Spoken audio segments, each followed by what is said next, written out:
Assalamualaikum warahmatullahi wabarakatuh. Innal hamdalillah nahmaduhu wa nasta'inuhu wa nastaghfiruh wa na'udzu billahi min syururi anfusina wa min sayyiati a'malina. Man yahdihillahu fala mudhillalah wa man yudlil fala hadiyalah. Ashhadu an la ilaha illallah wahdahu la syarikalah wa ashhadu anna Muhammadan abduhu wa rasuluh.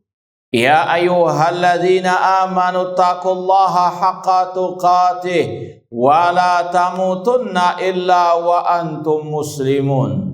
Ya ayyuhan nasu taqu rabbakumul ladzi khalaqakum min nafsin wahidah wa khalaqa minha zawjaha wa batha minhuma rijalan katsiran wa nisaa wattaqullaha alladzi tasaaluna bihi wal arham innallaha kana 'alaikum raqiba.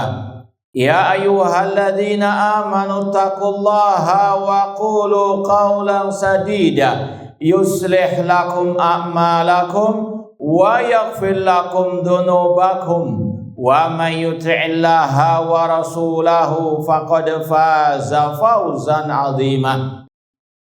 Amma ba'd, fa inna asdaqal hadithi kitabullah wa khairal hadi hadi Muhammadin sallallahu alaihi wasallam wa syarrul umuri muhdatsatuha wa kullu muhdatsatin bid'ah wa kulla bid'atin dhalalah wa kulla dhalalatin finnar.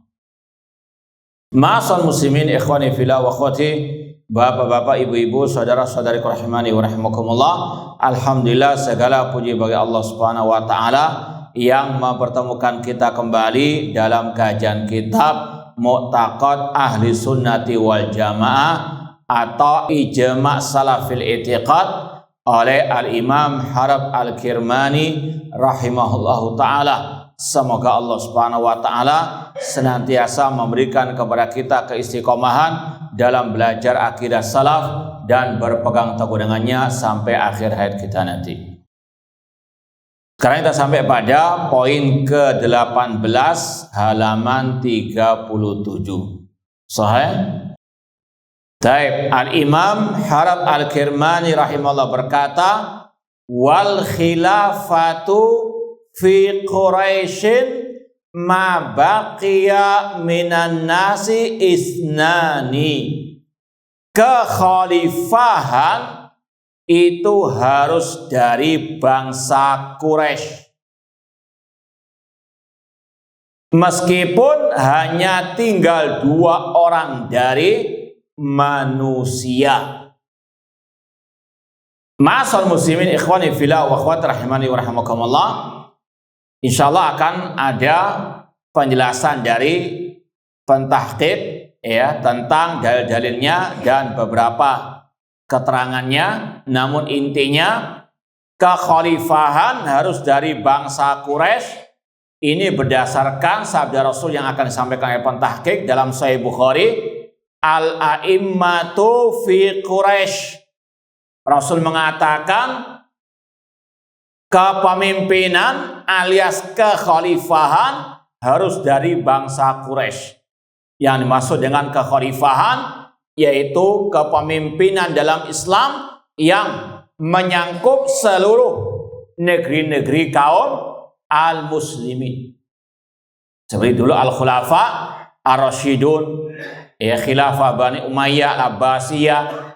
Ini kekhalifahan yang sekali lagi secara umum mencakup negeri-negeri kaum al-muslimin. Meskipun sekarang sudah tidak ada lagi. Namun intinya syarat menjadi khalifah harus dari bangsa Quraisy. Ini Rasul yang mengatakan demikian. Wal khilafatu fi Quraisy, meskipun hanya tinggal 2 orang dari manusia. Seandainya ada 1 orang Quraisy, 1 yang dari lainnya, harus pemimpin dari bangsa Quraisy. Ini sekali lagi kepemimpinan tertinggi dalam al-Islam. Ini beda dengan yang dibawa kekhalifahan seperti model kerajaan atau kepresidenan. Tidak harus dari bangsa Quraisy. Ya, meskipun nanti akan ada penjelasan lebih lanjut dengan syarat orang dari Quraisy tersebut tegak di atas agama Allah Subhanahu wa taala. Ya, sekali lagi, ma baqiya minan nasi isnani. Kemudian laisa li ahadin minan nas an yunazi'ahum fiha. Tidak boleh bagi seorang pun untuk menentang mereka di dalam hal ini. Yang bukan dari bangsa Quraisy tidak boleh protes. Ya, kenapa kok dari bangsa Jawa misalnya? Ya, sekali lagi Allah berfirman tentang ciri orang yang beriman, innama qaulal mu'minin idza du'u ilallahi wa rasulih liyahkuma bainahum an yaqulu sami'na wa ata'na. Sesungguhnya ucapan orang yang beriman apabila disuruh untuk berhukum kepada hukum Allah dan Rasulnya cukup mengatakan sami'na wa ata'na. Rasul mengatakan al-aimat fi Quraisy, ya sudah sami'na wa ata'na. Ya, sekaligus ini juga menunjukkan tentang kedudukan bangsa Quraisy di hadapan Allah Subhanahu wa taala. Al-khilafatu fi Quraisy ma baqiya minan nasi isnani. Tidak boleh bagi seorang pun yang menentang mereka dalam hal ini. Wala yukhraju alaihim, tidak boleh memberontak terhadap mereka, tidak boleh mengkudeta mereka. Wala yuqarru li ghairihim biha ila qiyamis saah, dan tidak boleh diikrarkan, dibenarkan bagi selain bangsa Quraisy dalam masalah kekhalifahan sampai hari kiamat. Ini sekali lagi kalau memang dalam keadaan al-ikhtiyar, ya, dalam kondisi ada pilihan antara memilih orang dari bangsa Quraisy dan selain bangsa Quraisy dalam kekhalifahan, harus dari bangsa Quraisy. Namun seandainya ada selain dari bangsa Quraisy yang mengkudeta lalu terpilih, maka sami'na wa ata'na, wajib dibaiat pemimpin tersebut meskipun cara menggapainya tidak syar'i. Jadi sekali lagi bedakan antara halul ikhtiyar dengan hal iktirar. Kondisi ada pilihan dengan kondisi apa? Darurat. Ini sudah berkuasa meskipun dari selain bangsa Quraisy. Dan itulah makna sabda Rasul, usikum bitaqwallah azza wa jalla wa sam'i wa ta'ah wa in ta'ammara alaikum abadun habasyiyun. Aku wasiatkan kalian untuk bertakwa kepada Allah dan mendengar serta taat kepada pemimpin meskipun bukan dari bangsa Quraisy alias dari budak Ethiopia. Di sini kelihatannya secara sepintas ayatnya ada kontradiksi. Rasul mengatakan dalam Sahih Bukhari, al-a'immatu fi Quraisy, pemimpin dari bangsa Quraisy. Tapi kok dalam hadis riwayat Abu Dawud, Tirmidzi dan Nasa'i dikatakan meskipun dari budak Ethiopia. Maka kata ulama yang sudah sering kita sampaikan, tidak mungkin ada pertentangan kontradiksi di dalam ayat atau dalam al-hadis yang sahih. Tidak mungkin antara ayat dengan ayat bertentangan, tidak mungkin antara ayat dengan hadis bertentangan, tidak mungkin antara hadis yang sahih dengan hadis yang sahih yang lainnya ada pertentangan. Cuma tinggal kita yang fas'alu ahla dzikri in kuntum la ta'lamun, tanya kepada para ulama bagaimana mengkompromikannya, menjamakkan, menggabungkannya. Taib, kalau kita mau kembali kepada hadis Al-Irbad bin Sariyah tadi, ada yang mungkin pernah membaca atau pernah mengingat kajian kita tentang hal ini, ada 4 makna yang tersirat atau yang tersurat dari hadis Irbad bin Sariyah. Kenapa Rasul mengatakan wajib mendengar dan taat kepada pemimpin meskipun dari budak Ethiopia? Ada 4 taujih, ya, pengarahan dari beliau. Apa makna meskipun dari budak Ethiopia pemimpin tersebut? 6. Tombol ngantuk. Jangan alasan, saya nggak ngantuk, Ustaz, nggak jawab, Ustaz. Baik. Ada yang bisa menjawab? Kenapa Rasul mengatakan meskipun dari budak Ethiopia, padahal dalam Sahih Bukhari tadi al-aimatu fi Quraisy. Nah, nggak ada yang jawab. Baik, nanti antum murajaah lagi di syarah Syekh Abdul Muhsin Al-Abbad Al-Badir dalam hadis Arba'in Nawawiyah, syarah hadis Arba'in Nawawiyah, Fathul Qawil Matin fi syarah Arba'in wa Tatimatil Khamsin. Kita sebutkan ringkasnya, ada 4 taujih dari beliau tentang makna meskipun dari budak Ethiopia. Yang pertama, lil mubalaghah, untuk betul-betul penekanan, penegasan wajibnya mendengar dan taat kepada pemimpin kaum muslimin. Selama perintahnya tidak bermaksiat kepada Allah, wajib didengar dan taati. Apapun dan bagaimanapun keadaan pemimpin muslim tersebut. Selama pemimpinnya muslim, perintahnya tidak bermaksiat, wajib didengar dan ditaati.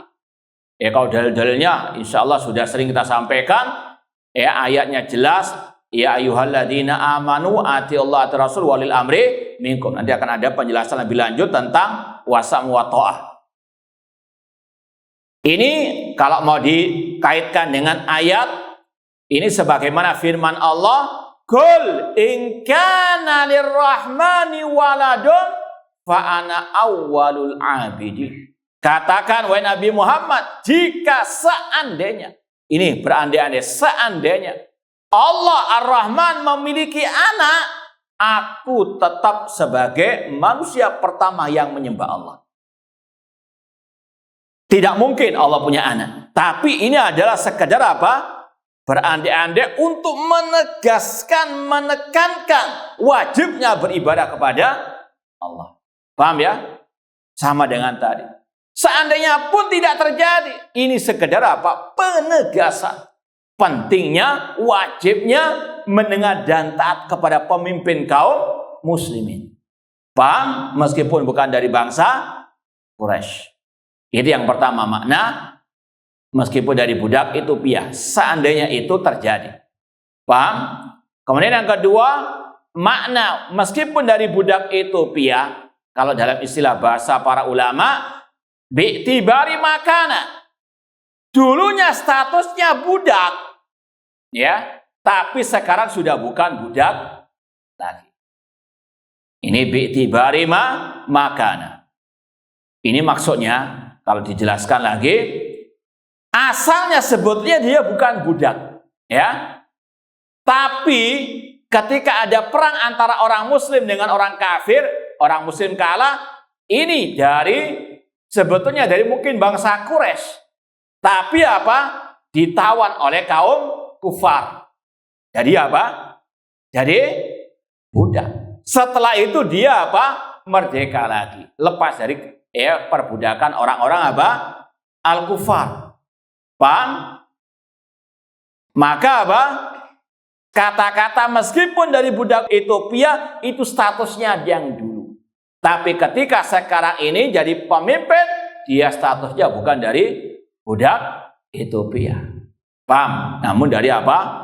Aslinya seorang bangsawan Quraisy. Namun dulunya pernah kena perbudakan, namun setelah itu merdeka. Paham? Itu namanya bi'tibari makana. Itu kata-kata meskipun dari budak Ethiopia, itu dulunya statusnya budak, namun sebelum dia menjadi khalifah, dia sudah menjadi apa? bangsawan yang merdeka. Paham? Yang ketiga, di antara makna meskipun dari budak Ethiopia,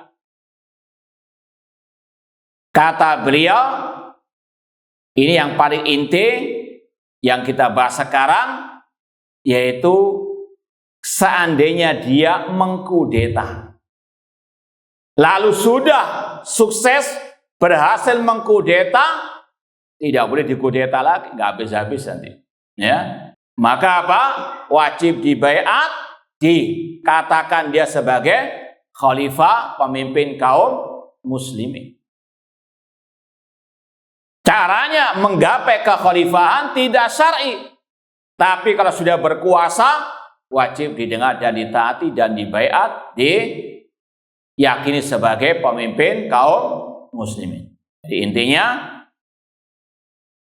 meskipun dari budak Ethiopia, yaitu tadi seandainya dia melakukan kudeta dan berhasil mengkudeta, maka wajib didengar dan ditaati, tidak boleh dikudeta lagi. Ini yang ditegaskan juga oleh Imam Ahmad rahimahullah dalam kitab beliau Ushulus Sunnah. Beliau berkata, wasam wa ta'ah lil a'immah wa amiril mu'minin al barri awil fajiri wa man waliyal khilafata wastaman nasu alaih wa radu bihi wa man ghalabahum bis sayfi hatta sara khalifatan. Kata Imam Ahmad rahimahullah, wajib mendengar dan taat kepada pemimpin kaum muslimin, yang baik maupun yang fajir, yang dolim, dan yang menguasai kekhalifahan, manusia bersatu di atasnya dan manusia ridho kepadanya, atau yang berhasil mengalahkan mereka dengan pedang, alias berhasil mengkudeta. Imam Ahmad dalam ucapan tadi menjelaskan dua proses menjadi khalifah. Yang pertama dengan cara yang syar'i, diridhoi oleh manusia. Waman waliyal khilafah wastaman nasu alaihi waradu bihi. Ini cara yang pertama, yang syar'i. Yang kedua, yang mengkudeta dan berhasil. Maka kata Imam Ahmad tetap wasam wa ta'ah. Itu diantara apa? Makna meskipun dari budak apa? Itu Ethiopia. Paham tuh? Baik. Antum buka sarah Syekh Abdul Azam Sahabat. Coba baca.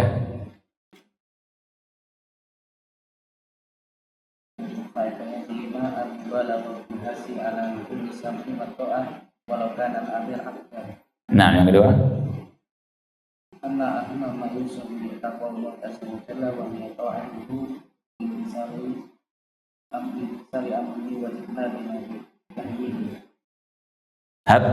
Min fadlik.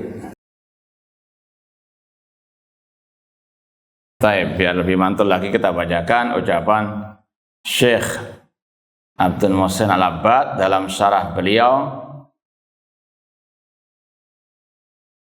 Ini syarahnya yang ini, bukan fawaidnya. Ini. Taib wasam'i wa ta'a wa in ta'amra alaikum abadun wa hiya wasiyatun lisam'i wa ta'a walau kan amir abadan wa qad ajmal ulama ala anal abda laysa ahlan lil khilafah. Ini kata Syekh, secara asal seorang budak tidak layak menjadi pemimpin kekhalifahan. Wa yuhmal ma ja'a fi hadzal hadits wa ghairihi minal ahadits makna alal mubalaghah. Ini kata beliau, adapun kata-kata meskipun dari budak Ethiopia, maka dibawa kepada makna yang pertama untuk mubalaghah. Itu menekankan, menegaskan tentang filuzumi sam'i wa ta'lil abad, dalam mendengar dan taat kepada pemimpin meskipun dari budak Ethiopia, idza kana khalifatan. Kemudian wa in kana dzalika la yaqa, meskipun terkadang itu tidak apa? Terjadi seperti tadi.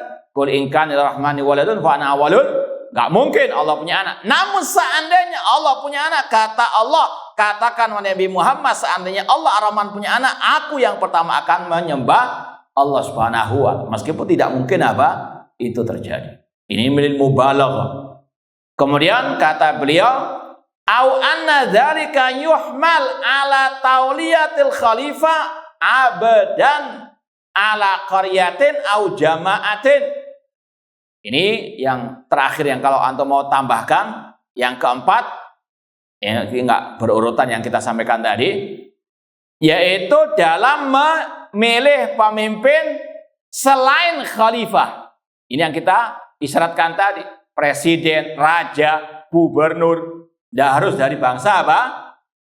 Quraisy. Ya, yang wajib dari bangsa Quraisy yang apa? Khalifah saja. Bang, ini kata beliau, au anna dzalika yuhmal ala tauliyatil khalifah abadan ala qarya au jamaah au annahu kana inda tauliyah hurran wa utliqa ali abdun bi'tibari makana. Ini yang kita sampaikan tadi, yaitu bi'tibari makana, dulunya dia dikatakan hamba, budak, namun setelah itu dia merdeka. Dan yang terakhir ini intinya kata beliau, au ala annal abada taghallaba ala nas bi syaukatihi, atau seorang budak dia apa? Mengkudeta dengan kekuatannya, wastakaratil umur, dan sudah berhasil mengkudeta, ya, maka wastatabal amnu, tidak boleh dikudeta lagi. Lima fi munazaatihi min husuli ma huwa angkar min wilayati. Kalau dikudeta ya tadi nggak habis-habis. Jazakumullah khair. Ini sekali lagi 4 pembahasan tadi tentang makna meskipun dari budak Ethiopia. Silakan lihat dalam kitab Fathul Qail Matin fi syarhi al-arba'in wa tatimatul khamsin oleh Syekh al-Muhaddits Abdul Muhsin Al-Abbad Al-Badr hafizahullah ta'ala dalam syarah hadis yang ke-28, hadis Al-Irbad bin Sariyah. Nah, jadi itu tidak bertentangan dengan hadis Al-A'immatu fi Quraisy. Dan dari sini sudah kita sampaikan berulang kali, tidak ada alasan ini pemimpin kan tidak dipilih lewat jalur yang syar'i. Tidak boleh kita menjadikannya sebagai ulil amri. Tidak wajib kita mendengar taat. Ini ucapan yang batil. Ini ucapan yang bid'ah. Ini ucapan kelompok al-khawarij. Sepakat ulama sebagaimana kata Imam Ahmad tadi, meskipun dia memperoleh kekuasaan dengan jalur kudeta, yang itu hukumnya haram. Nanti akan ada penjelasan lebih lanjut tentang hukum mengkudeta. Meskipun caranya menggapai kepemimpinan tidak syar'i, namun kalau sudah terpilih wajib didengar dan ditaati dalam hal yang tidak bermaksiat kepada Allah Subhanahu wa ta'ala. Baik. Kita mau baca syarah dari pentahqiq yang ana rasa penting untuk kita baca. Sekali lagi, tidak semua footnote kita baca, kita ambil yang kita rasa penting saja di antaranya di sini. Poin yang ke-1, footnote yang ke-1, fi sahihain, di dalam Sahih Bukhari Muslim, an Ibni Umar radhiyallahu anhuma an Nabi sallallahu, dari Abdullah bin Umar radhiyallahu anhuma dari Nabi sallallahu, beliau bersabda, la yazalu hadal amru fi Quraisy ma baqiya minhum isnani. Senantiasa perkara ini, yaitu kekhalifahan, dalam genggaman bangsa Quraisy, meskipun hanya tinggal 2 orang dari manusia. Ada 2 orang sekali lagi dari bangsa Quraisy dan dari selain Quraisy, maka harus dipilih yang dari bangsa Quraisy tersebut. Hadis sekali lagi Bukhari dan Muslim. Nanti antum lihat dalam kitab Sahih Bukhari Kitabul Ahkam, itu ada penjelasan hadis-hadis tentang masalah walil amr. Demikian pula dalam Sahih Muslim dalam kitab Al-Imarah. Ini sudah sering kita sampaikan. 2 kitab ini sudah sangat amat luar biasa menjelaskan bagaimana akidah dan sikap Ahlussunnah yang sebenarnya tentang pemimpin kaum muslimin. Ya, sebetulnya terang benderang pembahasan ini. Cuma kata para ulama sangat amat disayangkan. Banyak para dai, banyak para ustadz, bahkan yang mengaku Ahlussunnah sangat amat jarang menyampaikan pembahasan ya tentang hal ini. Bahkan kata sebagian masyayikh kepada sebagian jamaah yang sudah umur 70 tahun, pernah nggak dalam khutbah Jumat, ya, antum selama usia 70 tahun, khatib Jumat membahas masalah ini? Nah, yang paling banyak apa? Provokasi kepada apa? Pemimpin kaum muslimin. Na'udzubillah min dzalik. Ini yang sekali lagi sangat amat jarang disampaikan. Bahkan lebih parah dari itu. Secara umum, ya, secara umum, entah itu khutbah Jumat ataupun kajian-kajian, kalau disampaikan tentang keutamaan sholat, keutamaan zakat, wa aqimus sholat, semuanya apa? Wadem ayam. Rasanya apa? Nerima semuanya.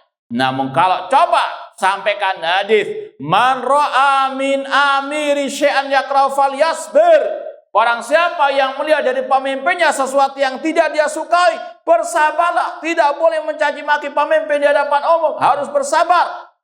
Maka apa? Muncul, ini apa namanya, buzzer ini adalah apa?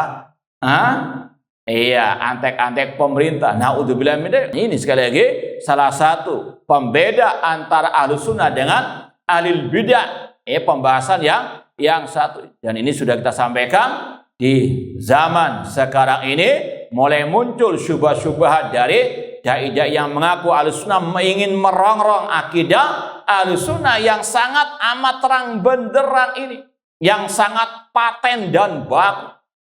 Dan diantaranya pembahasan mendengar dan taat kepada pemimpin yang tidak meyakini wajibnya mendengar dan taat kepada pemimpin muslim dalam hal yang tidak bermaksud kepada Allah, dia mubtadi'. Ya, makanya apa? Di awal sudah disampaikan oleh Imam Harab Al-Kirmani. Dan ini yang pernah kita jadikan bahan membantah sang doktor ketika menyinyiri pembahasan masalah ini. Masa orang yang kurang lebih bahasanya, masa ya orang nggak mau mendengar danta kepada pemimpin dikatakan apa? Mubtadi'. Ini sama dengan yang meyakini tauhid menjadi 4. Na'udzubillah min dzalik. Sekali lagi, kalau ada orang yang tidak meyakini wajibnya mendengar dan taat kepada pemimpin kaum muslimin dalam hal yang tidak bermaksud kepada Allah, entah karena pemimpinnya itu dolim atau karena pemimpinnya tidak dipilih lewat jalur yang syar'i, kalau tidak meyakini wajibnya mendengar dan taat terhadap pemimpin tersebut, ini kata Imam Harab Al-Kirmani, fahuwa mubtadi', dalam muqaddimah beliau yang sudah kita sampaikan. Maka ini perlu untuk terus diingatkan, karena syubhat sudah merasuki orang-orang yang mengaku-ngaku Ahlus Sunnah atau dai salafi, namun ucapannya sangat jauh dari akidah salaf ataupun manhaj as-salaf. Kemudian dikatakan oleh pentahqiq, hadis yang kedua, an Muawiyah radhiyallahu ta'ala anhu qala sami'tu Rasul sallallahu alaihi wasallam yaqul. Dari Muawiyah bin Abi Sufyan radhiyallahu anhu, beliau berkata, aku mendengar Rasulullah SAW bersabda, inna hadal amra fi Quraisy la yu'adihim ahadun illa kabbahullah fin nari ala wajihi ma'aqamuddin. Sesungguhnya perkara ini, yaitu kekhalifahan di tangan bangsa Quraisy, tidaklah yang memusuhi mereka seorang pun kecuali Allah akan telungkupkan wajahnya di dalam api neraka. Kalau ada orang yang menentang bangsa Quraisy dalam masalah ini, tadi ancamannya Allah masukkan, telungkupkan di atas api neraka atau di atas wajahnya. Ma'aqamuddin, namun syaratnya kata Rasul, selama mereka tegak di atas agama Allah Subhanahu wa Ta'ala. Ini nanti akan ada penjelasannya. Seandainya ada dua orang, satu dari bangsa Quraisy, satunya selain bangsa Quraisy, yang bangsa Quraisy ini rusak akidahnya, rusak akhlaknya, rusak ibadahnya, sedangkan yang dari selain bangsa Quraisy ini lebih baik dari segi akidahnya, ibadahnya, akhlaknya, maka dipilih yang selain dari bangsa Quraisy tersebut. Karena Rasul mensyaratkan di sini selama ma'aqamu adil. Namun kalau ada dua orang sama-sama di atas akidah yang sahih, semuanya di atas ibadah yang sahih, maka yang harus dipilih dari bangsa Bangsa Quraisy. Kalau seandainya Satu dari bangsa Quraisy, yang satunya bukan dari bangsa Quraisy, dan tadi agamanya sama-sama baiknya harus dari bangsa apa? Quraisy. Nah, kemudian kata beliau, fahadil ahadits wa ma fi ma'naha tadullu ala wujubi taqdimi Quraisy fil imamatil uzma. Hadis-hadis ini dan apa yang semakna dengannya menunjukkan wajibnya mendahulukan bangsa Quraisy dalam kepemimpinan yang paling tertinggi. Ya, sekali lagi, fil imamatil uzma, bukan tadi raja atau presiden atau gubernur, bukan. Yang dari bangsa Quraisy itu yang berkaitan dengan apa? Kekhalifahan al-imamatu al-uzma, seperti yang juga disampaikan oleh Syekh Abdul Muhsin Abbad tadi tentang apa? Wa in abrin habasyian, di antara maknanya itu dalam memilih pemimpin di tadi mungkin desa, di kelurahan, kecamatan atau kabupaten atau yang lebih dari itu, kepresidenan, kerajaan, itu boleh dari selain bangsa apa? Bangsa Quraisy. Wa in abadan habasyian itu dalilnya. Demikian pula dalam kisah Umar bin Khattab pernah bertanya kepada salah satu gubernur beliau tentang seseorang yang bernama Ibnu Abzah. Ketika dikatakan, kenapa budak ini kok Anda angkat? Kalau kita bahasanya mungkin sebagai wali kota atau sebagai bupati. Kenapa engkau mengangkat seorang budak ini sebagai apa? Wali kota atau bupati lah. Kata sang gubernur beliau, li'annau hafidun li kitabillah. Karena dia apa? Hafal Al-Quranul Karim. Karena dia apa? Istilahnya ahli dalam apa? Al-Quranul Karim. Dan Rasul bersabda, innallaha yarfa'u bihadal kitabi aqwaman wa yadhu bil al-akharin. Dan Allah, kata Rasulullah SAW, mengangkat sebagian kaum lewat Al-Quran. Di antara di sini kisah Umar bin Khattab tadi, seorang budak diangkat menjadi apa? Pemimpin, meskipun sekali lagi bukan pemimpin yang tertinggi. Dia sebagai budak namun sebagai pemimpin karena dekatnya dengan Al-Quranul Karim. Tentunya bukan sekedar hafal saja, tentunya paham, tentunya juga mengamalkan, apalagi yang berkaitan dengan akidah yang di dalam Al-Quran. Namun apalah artinya hafid Al-Quran namun akidahnya menyimpang dari akidah yang ada di dalam Al-Quranul Karim. Dan ikhwani fillah wa akhwati rahimani wa rahimakumullah, ada sebuah buku yang berjudul Tibul Aishi fi Hukmil A'immati fi Quraisy oleh Syekh Dr. Basim Al-Jawabirah, murid dari Syekh Al-Albani rahimahullah, yang tahqiq beliau kita pakai kajian hari Ahad awal-awal sekarang ini, kitab Usulul Iman oleh Syekhul Islam Muhammad bin Abdul Wahab rahimahullah. Sekali lagi, ini kajian baru edisi perdana kemarin, awal bulan ini, kajian hari Ahad pertama. Itu kajian edisi perdana bulan ini, judulnya Usul Iman oleh Syekhul Islam Muhammad bin Abdul Wahab rahimahullah, dengan tahqiq yaitu Syekh tadi, Syekh Basim Al-Jawabirah hafidhahullah ta'ala, murid dari Syekh Al-Albani rahimahullah. Beliau menulis kitab yang berkaitan dengan pembahasan khusus ini. Beliau mengumpulkan berbagai macam riwayat hadis yang berkaitan dengan al-a'immatu fi Quraisy, kekhalifahan harus dari bangsa Quraisy. Dan ada cerita yang menarik dari beliau, salah satu sebab mengapa beliau menulis kitab tersebut. Beliau salah satu dosen di Universitas Muhammad bin Saud Riyadh, Beliau lulusnya dari Jamiat Islam Madinah, namun beliau mengajar dari dosen di Universitas Muhammad bin Saud Riyadh. Pernah beliau itu dijadikan kayak dosen penguji, mungkin S2 atau S3. Kemudian ada dosen pembanding dari luar yang menguji juga. Beliau cerita dalam kitab itu. Kemudian salah satu nggak tahu yang diuji, entah yang S2 atau S3 itu, sempat menyebut hadis masalah ini. Namun sang penguji dari luar ini protes. Dia mengatakan tidak ada hadis itu. Paham ya? Ini kisah dari beliau Syekh Basim Al-Jawabira. Kenapa beliau menulis kitab tersebut? Karena ada dosen doktor ya yang mengingkari al-khilafatu fi Quraisy. Bahkan beliau sempat memberikan masukan sebetulnya. Ya Syekh, hadisnya dalam Sahih Bukhari tetap ngeyel, tidak ada. Paham ya? Ini meskipun dokter kalau sudah sesat disampaikan Sahih Bukhari pun apa? Naudzubillah min dzalik. Makanya beliau langsung apa? Semangat menulis, mengumpulkan berbagai macam riwayat, meskipun ada yang sahih, ada yang cukup Sahih Bukhari yang apa?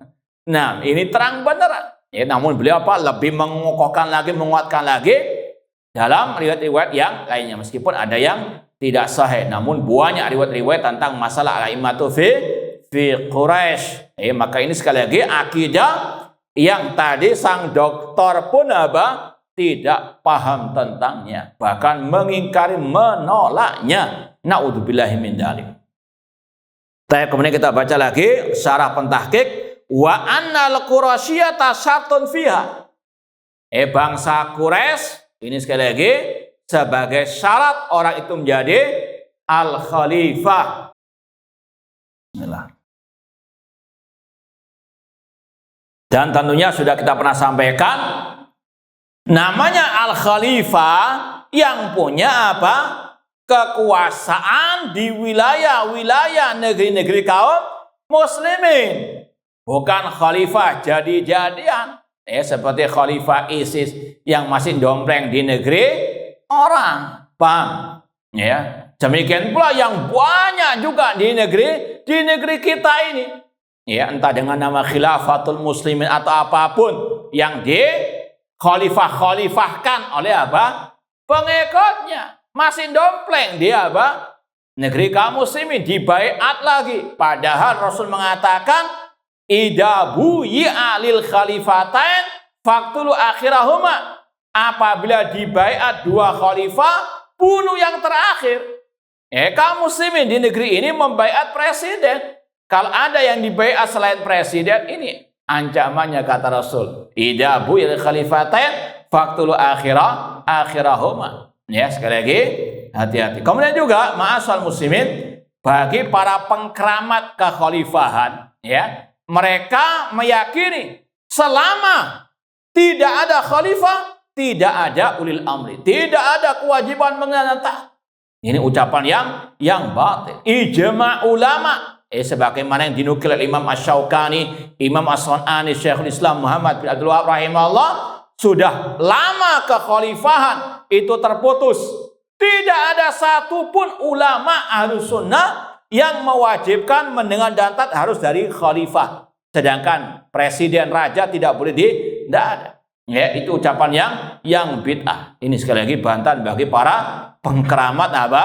Kekhalifahan. Ya, seperti Hizbut Tahrir misalnya juga, mereka juga demikian. Ya, teriak-teriak, ayo dirikan khilafah berhukum dengan hukum Allah. Ngomongnya di pinggir jalan, demonstrasi. Apakah demonstrasi itu hukum Allah? Na'udzubillahi min dzalik. Baik. Wa huwa ma'ajmal sahabat wa tabi'un wa atbaqu alai jamaahir ulama muslimin. Ini adalah ijma' para ulama, yaitu kekhalifahan harus dari bangsa Quraisy. Walam yukhalifihi illa ba'du ahlil bid'ah minal mutakallimin. Tidaklah yang menyelisih ijma ini kecuali sebagian daripada ahli bid'ah, terutama dari ahli al-kalam. Kemudian pentahqiq mengisyaratkan kepada rujukan-rujukan ini. Kemudian dikatakan lagi oleh beliau, wa qad naqala al-ijma' ghairu wahid min ahli ilmi ka Ibn Battal wal Mawardi wa Ibn al-Arabi wal Qadhi Iyad wal Qurtubi wan Nawawi wa Shinqiti rahimahumullah taala. Dan banyak para ulama menukil ijma' ini, yaitu ijma' kekhalifahan harus dari bangsa Quraisy. Seperti Imam Ibn Battal, Al-Mawardi, Ibn al-Arabi, Ibn al-Arabi dengan alif lam, Al-Maliki termasuk dari ahli sunnah wal jamaah, bukan Ibnu Arabi as-Sufi. Kemudian Al-Qadhi Iyad wal Qurtubi wan Nawawi wa Shinqiti. Kemudian kata beliau, wa hadzal amru wa huwa ishtiratul qurasyiyah fil imamatil udhma masyrutun bi iqamatihim lid-din.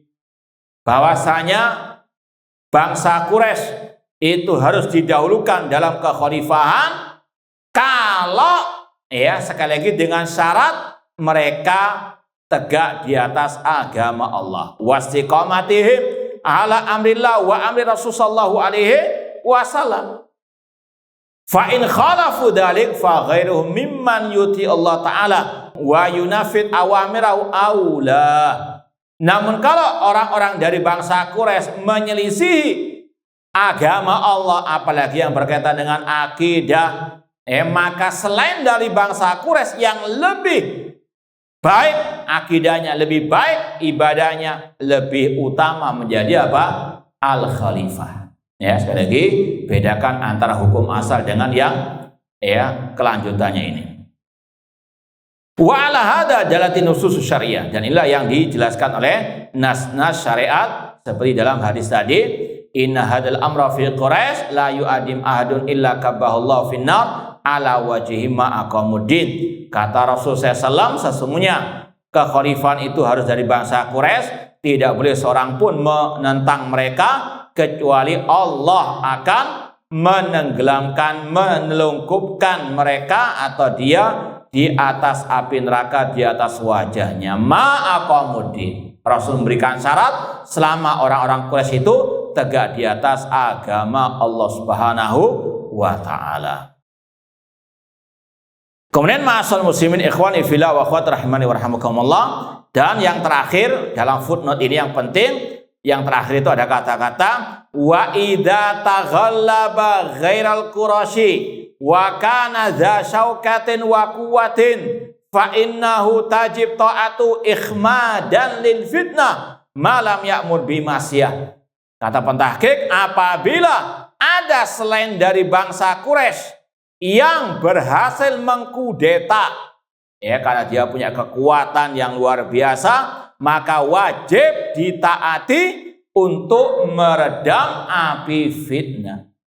Jangan sampai setelah dari bangsa selain Quraisy mengkudeta dan berhasil mengkudeta dari Quraisy, kemudian dikudeta lagi, enggak ente-ente. Maka untuk meredam api fitnah tersebut tetap didengar dan ditaati. Apalagi dia yang punya kekuatan.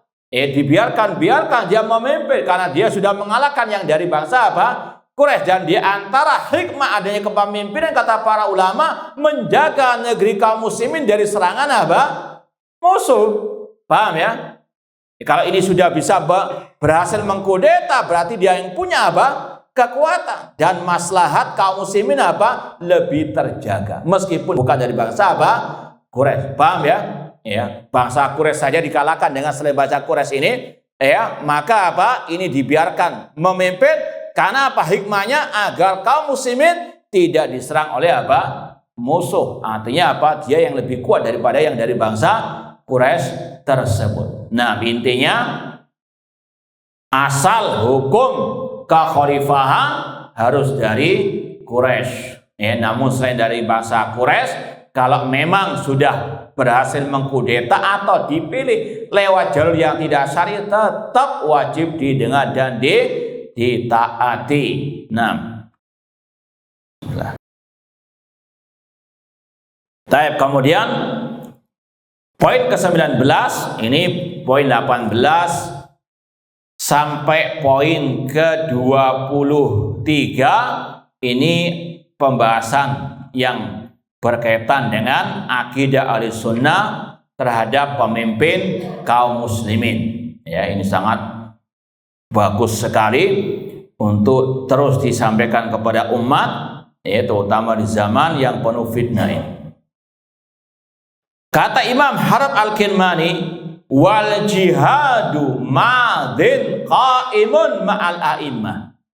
Berjihad itu berlaku tegak bersama pemimpin kaum muslimin. Baru au fajuru, yang baik maupun yang fajir. Wala yubtilu jawru jairin wala adlu adilin. Tidak bisa dibatalkan oleh kecurangan, kezaliman pemimpin yang curang atau keadilan yang adil. Artinya siapapun pemimpinnya, selama dia muslim, zalim atau adil. Kalau dia menyuruh berjihad, wajib didengar dan ditaati. Demikian pula seruan berjihad itu di tangan pemimpin kaum muslimin. Ya, sama dengan al-hudud, adanya potong tangan bagi pencuri, adanya al-qisas, ya, itu adalah wewenang pemimpin kaum muslim. Insyaallah kita lanjutkan ba'dal adzan. Wallahu taala. Baik, ma'asal muslimin ikhwani fillah wa akhwat rahimani wa rahimakumullah. Ana ulangi lagi ucapan Imam Harab Al-Kinmani rahimahullah, wal jihadu madin qaimun ma'al a'immah. Berjihad itu berlaku dan tegak bersama pemimpin kaum muslimin yang baik maupun yang fajir, tidak bisa dibatalkan oleh kezaliman yang zalim atau keadilan yang adil. Hal ini berdasarkan sabda Rasul dalam Sahih Bukhari juga hadisnya. Rasul mengatakan, innamal imam junnatun yuqatalu min waraihi. Kata Rasul SAW, pemimpin itu perisai yang kaum muslimin berperang berjihad di belakangnya. Jadi ucapan Imam Harab Al-Kinmani ini, dan ini juga sekali lagi bukan pendapat pribadi, namun ini ijma' salaf seperti yang dijelaskan dari awal ya muqaddimah kitab ini. Makanya kalau kita ingat kembali kajian-kajian kita tentang akidah Syarh Sunnah Imam Barbahari, demikian pula kitab Al-Aqidah Thahawiyah dan yang lainnya, ada bab ya seperti ini, wal jihad madin qaimun ma'al a'immah. Rasul bersabda, innamal imam junnatun yuqatalu min waraihi. Pemimpin adalah perisai yang kaum muslimin berjihad di belakangnya. Maka yang berwenang untuk menyeru berjihad, ya, yang mengibarkan bendera jihad, entah jihad menyerang negeri kaum kafir atau jihad ad-difa, membela diri, itu adalah wewenang pemimpin kaum muslimin. Ya, ini demi apa? Kemaslahatan kaum muslimin. Karena yang memang punya kekuatan adalah pemimpin, bukan takmir masjid, bukan apa komunitas, geng motor dan sebagainya atau yang lainnya. Namun apa? Yang punya kekuatan adalah apa? Pemimpin kaum muslimin. Intinya sekali lagi, ini sesuai dengan sabda Rasulullah SAW, innamal imam junnatun yuqatalu min waraihi wal jihad madin qaimun ma'al a'immah. Ini seperti yang kita syaratkan tadi, sama dengan adanya al-hudud yang berhak melakukan hukuman al-hudud, potong tangan bagi pencuri, rajam bagi pezina yang sudah menikah, demikian pula qisas. Ini wewenang pemimpin kaum muslimin. Dan ini diantara kata para ulama makna sabda Rasul, wa alla nunazi al-amro ahlahu. Tidak boleh kita merampas istilahnya hak pemimpin, mengkudeta. Di antara bentuk kudeta yaitu mengambil alih wewenang pemimpin kaum muslimin. Dan sangat amat disayangkan juga pernah terjadi di negeri kita ini, orang yang mengaku ahlu sunnah namun mengambil wewenang pemimpin, yaitu merajam anggotanya sendiri. Na'udzubillahi min dzalik. Makanya dahulu para ulama mengatakan qatalu, mereka bukan merajam, mereka membunuh, ya, tanpa hak artinya. Karena apa? Yang berhak melaksanakan hukum rajam, hukum qisas, ya, al-hudud adalah pemimpin kaum muslimin. Kalau mereka melakukannya, ini termasuk bentuk kudeta terhadap pemimpin kaum muslimin. Na'udzubillahi min dzalik. Nah, wal jihad madin qaimun ma'al a'immah baru au fajur. Dan kata para ulama, kata-kata berjihad bersama pemimpin yang baik maupun yang fajir, ini terdapat bantahan terhadap dua kelompok sesat yang merupakan juga nenek moyang kelompok sesat kaum muslimin, Syiah Rafidah dan kelompok Al-Khawarij. Syiah Rafidah punya keyakinan tidak ada syariat jihad sampai munculnya Imam Mahdi mereka. Ya, Imam Mahdi yang apa? hasil halusinasinya mereka, khayalnya mereka yang sampai sekarang belum keluar-keluar, yang masih ada di Sirdap, ya, di negeri mereka sana. Intinya mereka mensyaratkan tidak ada jihad sampai keluarnya apa? Imam Mahdi. Cuma namanya ahlul bidah, mereka nggak konsisten. Ya, mereka punya akidah, ini sudah akidah paten sebetulnya. Ya, jihad harus bersama Imam Mahdi. Sedangkan Imam Mahdinya nggak muncul-muncul, nggak nongol-nongol. Ya, asik terus di gua, ya, meskipun itu cerita dongeng mereka saja, misterius, namun tidak ada hakikatnya. Ya, bahkan mereka punya istilahnya, naudzubillah min dzalik, akidah yang sangat amat keji. Mereka mengatakan nanti kalau Imam Mahdi ini keluar di akhir zaman, yang pertama kali dilakukan akan dibongkar, dibangkitkan makamnya Abu Bakar As-Siddiq dan Umar bin Khattab untuk menghukum mereka karena dulunya mereka merampas kekhalifahan Ali bin Abi Thalib. Khayalnya mereka, ya. Namun di sini intinya tidak ada jihad kata kelompok Syiah Rafidhah sampai munculnya Imam Mahdi. Cuma ya, Khomeini al-Halik qatalahullah la'atullah alaih, dia membuat ya bid'ah Syiah yang baru, yaitu apa? Wilayatul faqih, yaitu maksudnya apa? Imam Mahdi belum nyampe, ya, belum datang, maka harus ada apa? Perwakilannya dulu, ya, dia yang mewakili, ya, maka muncul adalah apa? Perang-perang, ya.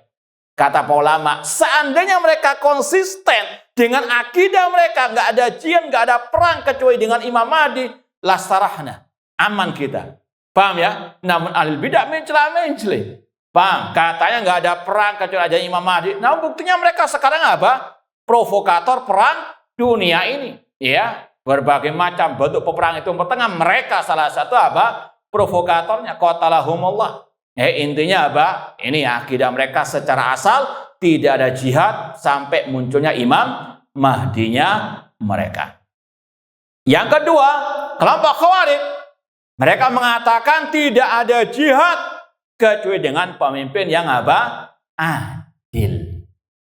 Ahlus sunnah pertengahan mengatakan jihad tetap berlaku selama pemimpinnya muslim, ya, entah zalim ataupun apa. Tidak sebagaimana kelompok Syiah Rafidhah yang khayal, ya. Tidak juga seperti kelompok Khawarij yang mengatakan apa? Harus dari pemimpin yang adil. Tidak, Ahlussunnah mengatakan selama pemimpin muslim menyeru jihad, maka apa? Wajib berjihad meskipun sekali lagi pemimpinnya zalim. Rasul bersabda dalam hadis yang lain, wa idastunfirtum fanfiru. Apabila pemimpin menyeru kalian untuk berjihad, maka berangkatlah berjihad. Dari sini kata ulama, di antara kapan jihad diwajibkan, itu di antaranya di sini. Ada 4 kata ulama, ada 4 keadaan jihad itu wajib. Yang pertama, kalau sudah apa? Bertemu di medan pertempuran, maka tidak boleh lari kecuali kalau ada tadi atau ada siasat berjihad. Yang kedua, kalau ada di sini perintah langsung dari pemimpin kaum muslim. Misalnya, ya, bagi yang ikut kajian Mu'taqad Ahlussunnah wal Jamaah tiap hari Kamis ini wajib berangkat jihad malam ini juga. Siap? Aduh, saat belum makan. Ini seandainya, ya, maka apa? Wajib sudah. Yang ditunjuk oleh pemimpin itu yang wajib, fardu ain hukumnya. Yang lain apa? Fardu kifayah. Paham? Ini makanya ada apa? Pemimpin yang mengumandoi, pemimpin entah itu raja, presiden ataupun al-khalifah. Kemudian yang ketiga, kapan jihad dikatakan fardu ain? Ini kalau ada kata ulama seseorang yang dia spesialis dalam bidang, misalnya menggunakan senjata modern yang lainnya nggak bisa, maka ini hukumnya apa? Wajib bagi dia. Baik, pembahasan jihad intinya yang penting di sini. Bismillah. Harus ada komando pemimpin kaum muslimin. Di antara apa? Syurutul jihad. Di antara syarat jihad yang syar'i harus ada apa? Komando dari pemimpin kaum muslimin. Maka antum jangan dengar apa?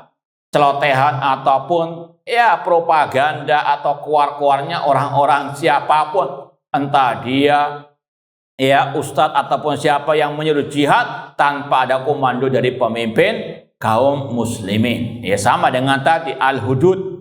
Ya, kalau ada yang menyuruh atau kita rajam, naudzubillahi min dzalik. Taib. Kemudian juga di sini ada perlu ya bantahan juga kepada kelompok harokah, ya kelompok khawarij lah.